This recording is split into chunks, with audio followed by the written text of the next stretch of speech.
Pope Francis made history as the first pontiff from the Americas. He also has a special connection to the fathers of one Long Island church. News 12's John Dowding is at that church tonight. And John, like many here on the island, those fathers felt a connection to Pope Francis.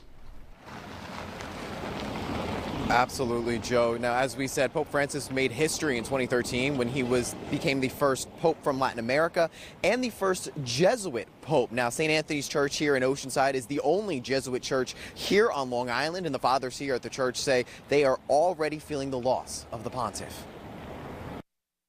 For us as Jesuits, it's almost like having a death in the family. Before being elected pope in 2013, Pope Francis was at one time the head of the Jesuits in Argentina. Now, as news of his passing spreads, fellow Jesuit fathers at St. Anthony's Church in Oceanside say his acts of discernment and openness during his time as pontiff show his Jesuit roots. Sense of discernment, of being able to enter into dialogue with people of all sorts. Finding God in the world, finding God in people, in all things.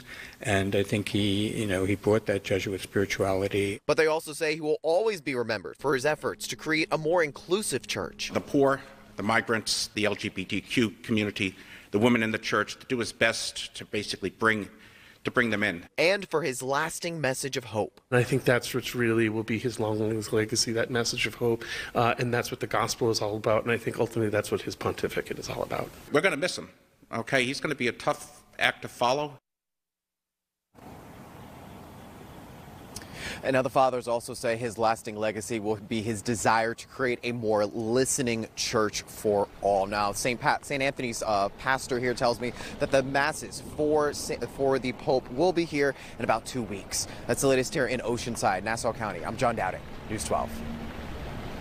All right, John, certainly a man that made quite an impact. Thank you for that report tonight. And the president of the New York LGBT network releasing this statement about Pope Francis. He said Pope Francis opened doors where others had built walls. He affirmed that LGBTQ plus people are children of God, words that have brought healing and hope to many.